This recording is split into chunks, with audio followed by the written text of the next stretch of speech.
श्रोता हो नमस्कार। दैनिक मराठवाडासाठी प्रस्तुत विचारधन से जीवन क्रांति इस कार्यक्रम में आपका स्वागत है। इस कार्यक्रम के संकलक है श्री चंदूलाल मोहनलाल बियाणी, मुख्य संपादक दैनिक मराठवाड़ा साथी। श्रोताओं, विचारधन से जीवन क्रांति इस कार्यक्रम के आज के एपिसोड में आपका स्वागत है। आज के एपिसोड का नाम है बुद्धिमान बकरी। एक घने वन में एक बुद्धिमान बकरी रहती थी। वह अपने जीवन में अंतिम क्षणों का बहुत कष्ट से व्यतीत कर पा रही थी। बकरी इतनी वृद्ध थी कि आसपास के हरे भरे घास को भी खाने पाने में असमर्थ थी। अपने जीवन से परेशान वह इधर उधर भटक रही थी। तभी उसको अचानक एक रास्ते पर मयंक नाम का शेर, जंगल का राजा के पदचिन्ह नजर आए। अब बुद्धिमान बकरी ने सोचा, क्यों ना महाराज के चरणों में पड़ी रहूं और भूले भटके यदि शेर महाराज आ जाए तो उन्हीं से गुजारिश करूंगी कि मुझे वह खा जाए। कम से कम महाराज के तो कुछ काम आ जाऊंगी। वह शेर के पदचिन्ह पर बैठ गई। कुछ देर में एक चीता वहां पे आ गया। वो खूंखार और मोटा तगड़ा था। भयंकर आवाज में गरज कर बोला, ए बकरी, तू यहाँ क्यों बैठी है? तुझे डर नहीं लगता मुझसे? बड़े निर्भीक भाव से बकरी बोली, देखते नहीं ये राजा के पदचिन्ह है। उन्होंने ही यहाँ बिठाकर जंगल की सैर करने गए हैं।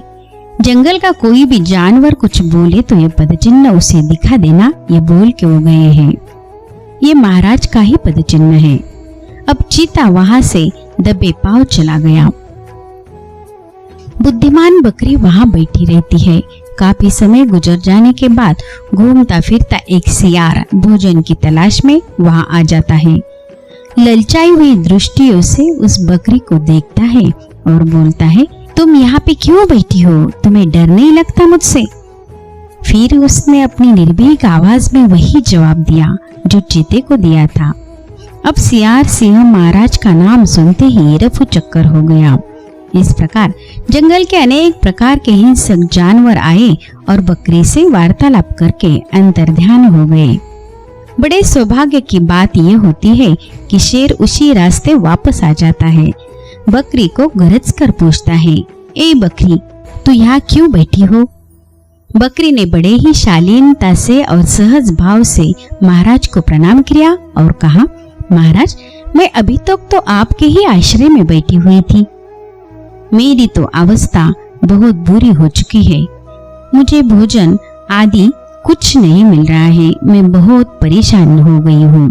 मैं इस जीवन से मुक्ति पाना चाहती हूँ। आप मुझे मार कर खा जाइए या फिर मेरे प्राणों की रक्षा कीजिए। मैं अभी तक आपके नाम से ही अपने प्राणों की रक्षा करती रही हूँ। इस चिन्ह को आपका प्रतीक बनाकर यहाँ बैठी थी और अपने प्राणों की रक्षा कर रही थी। बलवान व्यक्ति सदा दयालु प्रवृत्ति के होते हैं।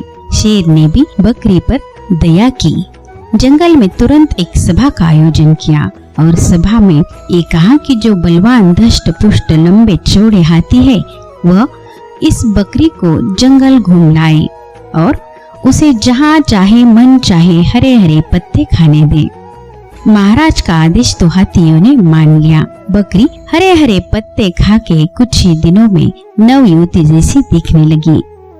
कहाँ प्रौढ़ावस्था और कहाँ युवावस्था, कुल मिलाकर बकरी का तो भाग्य ही बदल गया। वो जीवन के कुछ कठिनाई भरे क्षणों से परेशान हो गई थी, किंतु उसने अपने विवेक से उसका जीवन बदल दिया।